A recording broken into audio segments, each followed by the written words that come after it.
and Israel Keys broke in, tied them up, subjected them, definitely the woman, and police suspect the man as well. There might have been a sex motivation, because he didn't, you know, he sort of denied that, but I think the general feeling is that there was, because he didn't care who his victims were. For Israel, what he got off on was the power and the control. It wouldn't matter who it was over, you know. And then he took their bodies and buried them at a separate property. Now their bodies unfortunately have never been recovered, because by the time this came out, that property had been demolished, and they think that, you know, their remnants were just taken away with the rubble. So that's very, very sad for their family, that they've not had, you know, not been able to bury them properly, etc. Still, at least they know what happened to them. I suppose that's something, you know. At least he did admit to that, and he said what had happened, so they've got a resolution that they're not just missing people anymore, that they know their family don't even know what's happened to them. Sorry, excuse me. Now, before I come to his final victim, which is the one that got him caught, I want to just talk about the other victims that they suspect. So there was another couple, a young couple, that they, I've been looking for their names, I haven't been able to find their names, but hopefully I'll find them to put into and maybe find some pictures of them as I finish off this video. So I do like to concentrate on the victims a bit, and I don't like the fact that I couldn't find their names. But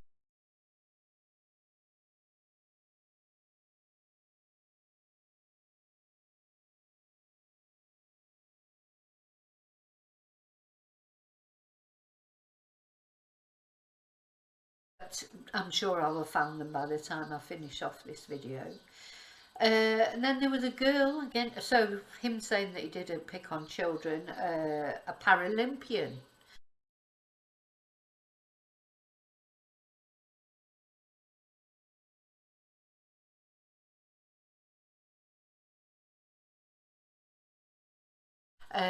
She disappeared from just where he was living, and her remains were found later on, and it's virtually, you know, the police are more or less 90% certain that that was Israel Keys that did that, that committed that murder. And then there was another, a mother and her daughter. The mother was Marlene K. Emerson, who was 29, and she was found in her trailer, burnt to death, because the trailer had been set on fire. It was an arson attack. And her daughter Cassandra, who was only 12, her remains weren't in the trailer, but they were found later on in a woodland area.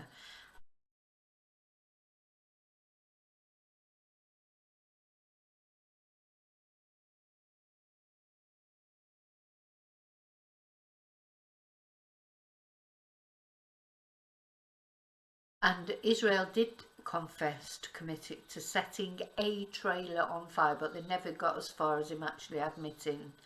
I don't think he would have wanted to admit. He was insistent that he didn't kill children. So he talked about 2 children now with the girl that was the Julie, who was the Paralympian, and Cassandra, who were only 12 years old, and he wouldn't have wanted to admit to that. Another one, that was Ted Bundy as well, where his last victim was only a child, and he didn't want to admit to that either. So they're like, isn't it funny? It's like, yeah, all the terrible things they've done, but it's like, no, that's too terrible to admit. You know, it's like they're trying to, what do they think, we're going to respect them then because they didn't kill the 12-year-old, but they killed like 15 other women, or it's quite strange. Or maybe it's for if they think if they're going to go to prison, because, you know, obviously people who do bad things to children aren't treated very nicely in prison, so maybe they're thinking of that. But I don't think Israel was thinking that. He's probably thinking more of his daughter finding out about everything. He didn't want her to think badly of him, because he wasn't intending to go to prison. He was determined he wasn't going to go to prison, as we'll find out. So his undoing came. I mean, it's a terrible event, but the one at least good thing that came out of it was that it stopped his reign of terror. Sorry, I never pause for breath, do I really? I just need to have a little bit of water.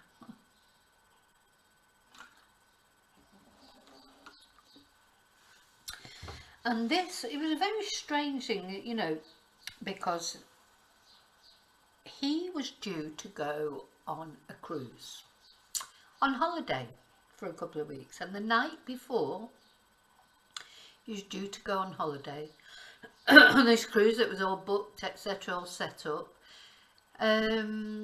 He went wandering around locally in his own, you know, where he lived, looking for either a victim, maybe not necessarily initially a victim to murder, but he was definitely looking for somewhere to rob. He was looking for money. Maybe he needed money for his holiday.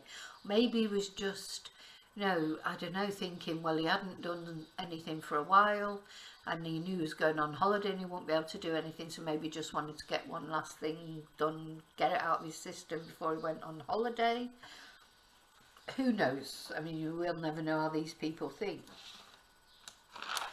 So what he did was he was looking around locally, and he went to a coffee booth, like, and I mean, I will put some photos on. It was a very remote sort of kiosk, like a coffee kiosk for truckers in the middle of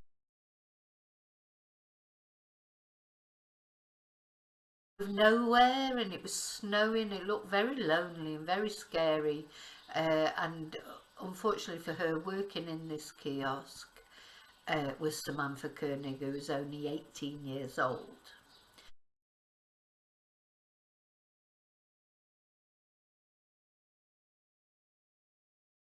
And she was in there on her own. She was just coming to the end of her shift, and to the window came a guy, asked for an Americano, and as she was preparing it for him, he put a gun through the hatchway and told her to turn off the lights, because he knew there was CCTV. Told her to turn off the lights, and then he jumped through the window, took control of her really, and marched her off to his car, and that's all captured on CCTV. But of course you can't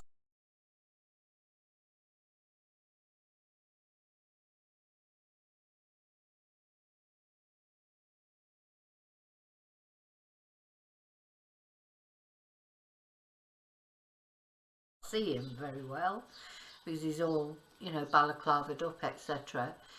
But you know, they could see that poor Samantha, she had been taken away against her will. He said later on that he wasn't specifically looking for somebody, for a victim. He was looking for money, and then, but being the opportunist that he is, and he saw that Samantha was younger, very attractive. Though, you know, to be honest, it wouldn't, you know, because of the way he was, I think anybody might have been a likely victim that night. Off he went, and he took her home, and took her to the garage of his home while his girlfriend and daughter were in the house. Went and had, so he told Samantha that he was kidnapping her. He was going to make a ransom demand for her.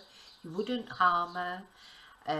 He, you know, tied her up, duct taped her, went off, had dinner with the family, returned later on to the shed that evening with a bottle of wine for him, and proceeded to assault poor Samantha, and then eventually kill her. He then, the next day, went off on the cruise, just as if nothing had happened, went off on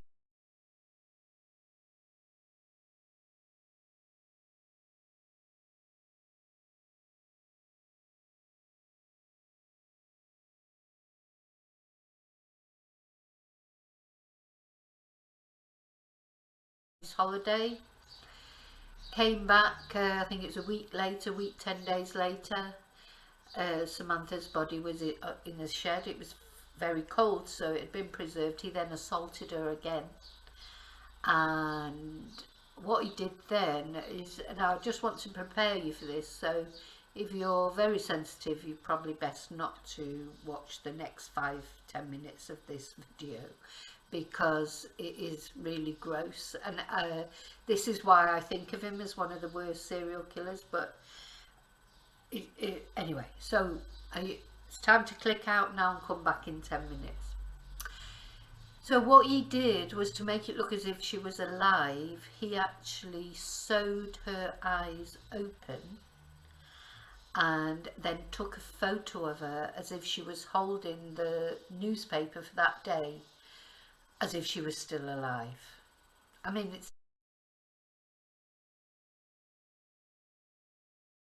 terrible, isn't it?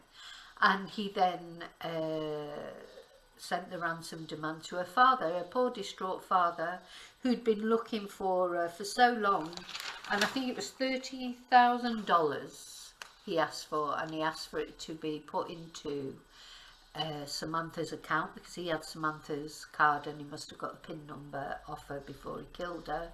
And so this is what he asked for. He sent her a note mocking everybody. You know, he's an absolute piece of shit, this guy. I mean, I know they all are, but he just especially is, especially because he had a daughter himself. So he's mocking the father of this girl that he's assaulted and killed.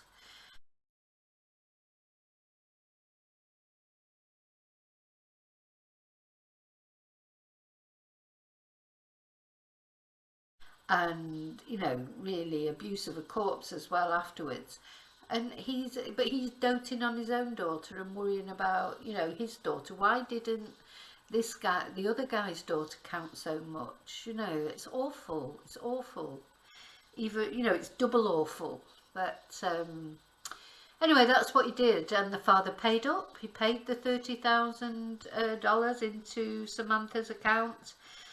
But the good thing that came of it was this resulted in Israel's downfall, because he went on a bit of a spending spree all over the country. Now, bearing in mind, of course, Samantha's gone missing, so there's police attention everywhere. They've had this kidnap demand, and, you know, so it was a big story at the time. You know, when something like that, someone just goes missing, they've got the CCTV, they know that someone's abducted her. Oh, he'd sent as well, after she'd been missing, he had control of her phone. Obviously, he sent a text to her boyfriend to say, oh, I'm just going on holiday, I've had enough of everything and I just need some, you know, to clear my head. But everybody knew that that wasn't Samantha. Samantha would never do that. She would never just disappear and go on holiday and leave everybody worrying about her. So, you know, he wasn't as clever as he thought he was, let's say, by sending that message. Why did he even send that message? Do you think that stopped people looking for her when they've got CCTV of her being marched off by a masked man? So, you know, although he might have thought he was clever and cleverer than everybody else, he obviously wasn't that clever, was he really? So, yeah, there's a lot of attention to this case, because this 18-year-old girl has just literally been, you know, they can see on CCTV her being assaulted and, well, being taken control of, marched out through the snow to a car by a masked man. So obviously they know that some, and then there were, of course, there was the ransom demand. So yeah, I suppose he sent the ransom demand after he realised that his message to the boyfriend saying, oh, I'm just going off to clear my head, hadn't worked. Idiot. Anyway, so where was I? Yeah, so he went off on a spending trip, spending her money, you know, and whenever he went to cash points, etc., he would disguise himself. Obviously he knew that there were cameras at these cash points, so he would have, you know, be all wrapped up so you could hardly recognise him, or he'd put glasses on or a moustache or whatever. He'd done that for bank robberies, so he was quite used to doing that. But he then got stopped by the police, and this is where I think, you know, the police get a bad press, don't they? Not only in the UK, in America, etc. Sometimes people are quite down on the police, but you know, sometimes it's the police and their instincts, and they're, you know, God, once that the policeman who stopped him for a routine sort of traffic offence, he was in danger. You're stopping a murderer there. You just don't know, do you? You don't know what somebody's got with them, if they've got, if they're armed, if they're, you just don't know what they've done. And I know there's times that the police have let people go when they perhaps should have detained them, but there's also lots and lots of times where the police have suddenly got an instinct and, you know, done something, even though there's no real apparent reason in the beginning why they should suspect this person. It happened with the Yorkshire Ripper, and it happened with Israel Keys. So the policeman just felt, you know, your sort of his spidey sense was tingling as soon as he started talking to Israel Keys. And then there was a few things came up, because he had, they found in the back of his car what the policeman would describe. He described it as a kidnap kit. So he had a kidnap kit in the back of his car at the time when he was caught. Hopefully, you know, he could have said, I'm sure that policeman stopping him on that day saved his life, because he was probably looking around for somebody to, he was probably looking around for another victim.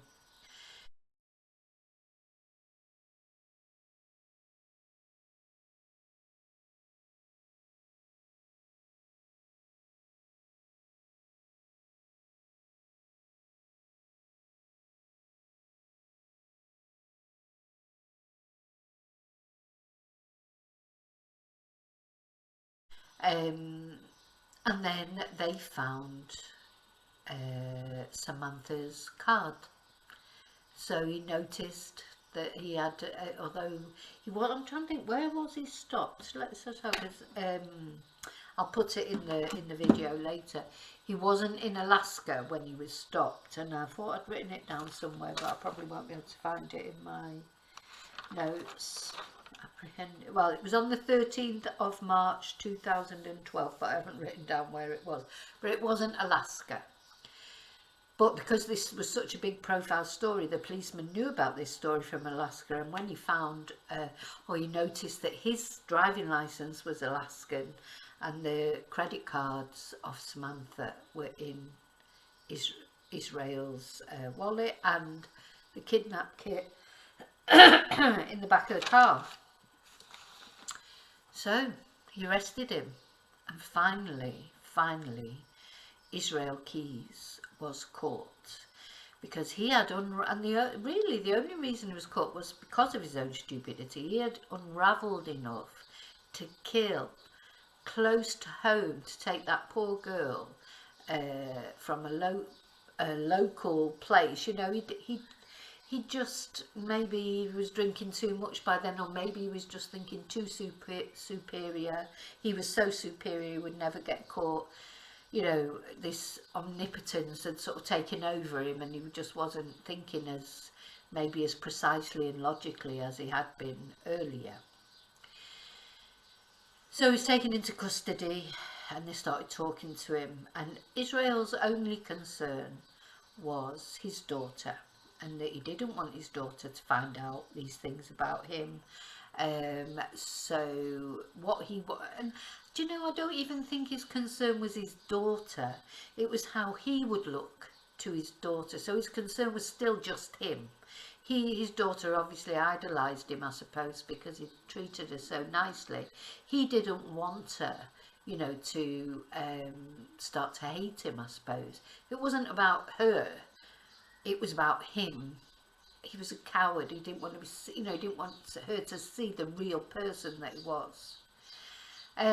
So he started drip feeding information to the investigators, and he was asking for things in return, like his name should not go out in the media.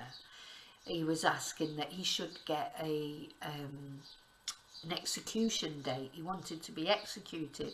But basically what he wanted was just not to be there when his daughter found out, wasn't it? It was like, wasn't for his, he didn't care about his victim, and he didn't really care about his daughter. He just cared about how he would look to his daughter.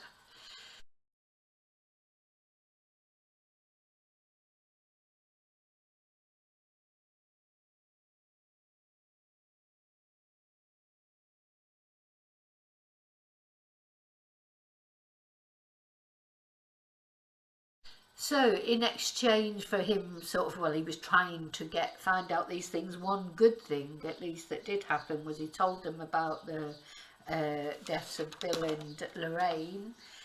He told them about Samantha, and he actually told them where Samantha's body was. And what he had done with Samantha's body is he had cut her up, and then he had gone out on a lake in Alaska. They do this ice fishing where you go out onto the lake, cut a hole in the ice, which of course is really thick. You put a tent up around you to protect you from the elements, and fish into that hole. So he'd gone out as if he was doing that, but really what he was doing was placing the remains, the dismembered remains of Samantha, under the ice, and they would never have been found, because then they put the piece of ice back onto the top. You know, they just never would have been found. So at least they were found. Her father found out what happened to her, even though it was tragic. At least he got closure on it in that sense.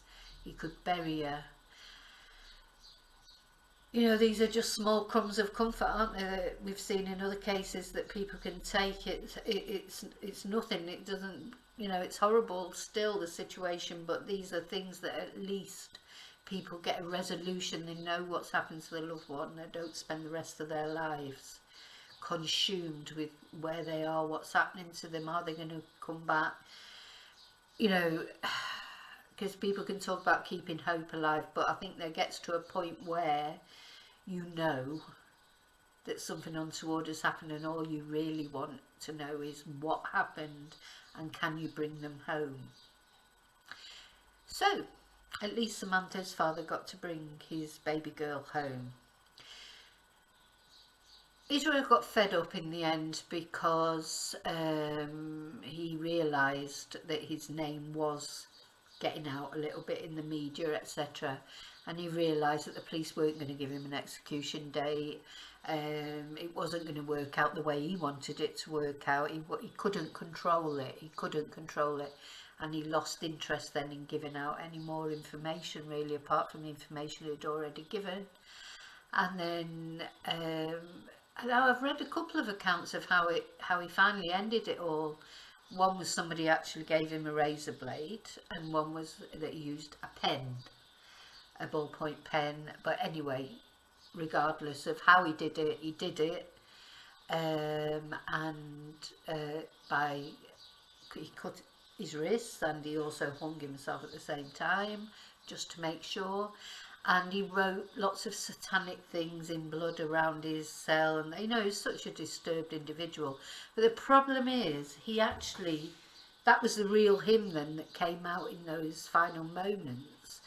But up to then, he's such an unassuming man. You can see from the photos of him, you wouldn't, you know, he's sort of just average looking, isn't he? He's like not bad looking, not good looking.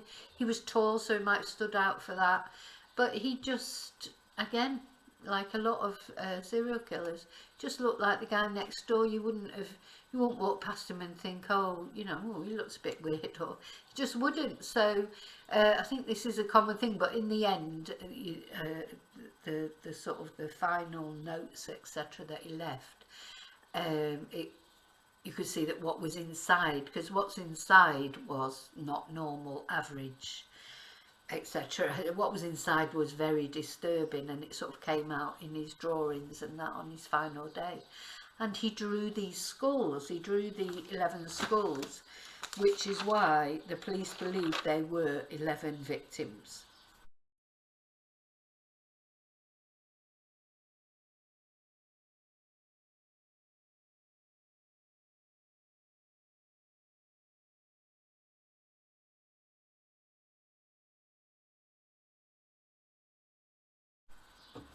So if you think of Samantha, Bill and Lorraine, the other couple, so that's 5.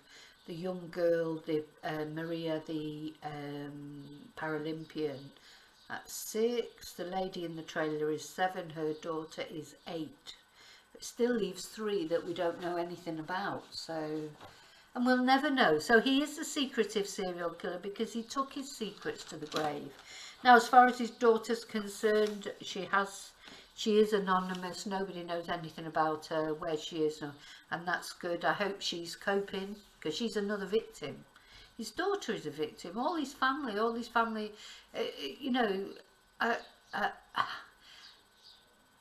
how his daughter, if she does know, you know, she's got a lot to come to terms with as she gets older. Not that it's her fault, obviously it's not, but that must be quite a weighty thing to carry around with you, you know, knowing that your father has done something like that, and you would feel guilty towards the victims. Everybody, thing with serial killers that always strikes me, or a lot of killers, any psychopathic killer, definitely, everybody feels guilty that's involved except the killer themselves. Though normally the families of the victims feel guilty because they didn't do enough, or they didn't do that, or they did. And then the killer is just like, no, it doesn't feel guilty, it's just worried about themselves. And everybody else who actually isn't guilty feels guilty. People feel guilty for surviving a serial killer, survivor's guilt. You know, maybe they should have said something, or maybe they should have done something. Everybody's sort of suffocated by guilt except the killer themselves. So that was the end of it. So unfortunately he took himself away, if you like, before, so he wasn't even decent enough in his, I mean, okay, left a thing with 11 skulls. Well, what was that to say? Well, there's my 11 victims, go and find out who they are. He could have been a little bit decent, at least maybe left a list of the people he'd murdered and where they were, so that their families could be returned to their families. That's something good he could have done. But he's met his maker now, and he'll have paid one way or another, which, you know, depends what you believe in. I believe in personal responsibility. I believe that whatever you do in this life you pay for in the next, one way or another. I don't know how, but you do, and that's why, you know, we all do bad things, you know, not that bad, but not like serial killing, but we all do things that we think, oh, maybe I shouldn't have done that, and we try and atone for them, and then karma catches up with us a lot of the time. But whatever, I do believe nobody escapes, even when you know, people get frustrated about murderers getting away with things. They don't get away with it. We might get away with it in this life, but in my opinion, and again, only my opinion, everybody has different beliefs, is in the next one, they don't get away with it. You know, they've got to atone for it sometime. In what, I don't know how. I just do believe it. Okay, what do you think? Do you think that these killers, or anybody who does terrible things, that they have to pay for it at some point, even if they don't get justice in this life? Like, he escaped justice, he got the result he wanted. You know, he wanted to die, and he was different from other serial, because a lot of serial killers, like Ted Bundy, Ed Kemper, when we come to do him, even Gary Ridgway, once they start talking, obviously they don't talk while they're actually doing the things, but once they get caught and they get into prison, they normally, you can't stop them talking, because that's the only, you know, fun they get, if you like, compared to the fun that they used to get doing the thing. The next best thing to actually committing the act is talking about committing the act. So they talk and talk and talk. We've got interviews and interviews, but killers like Israel, he didn't want to talk.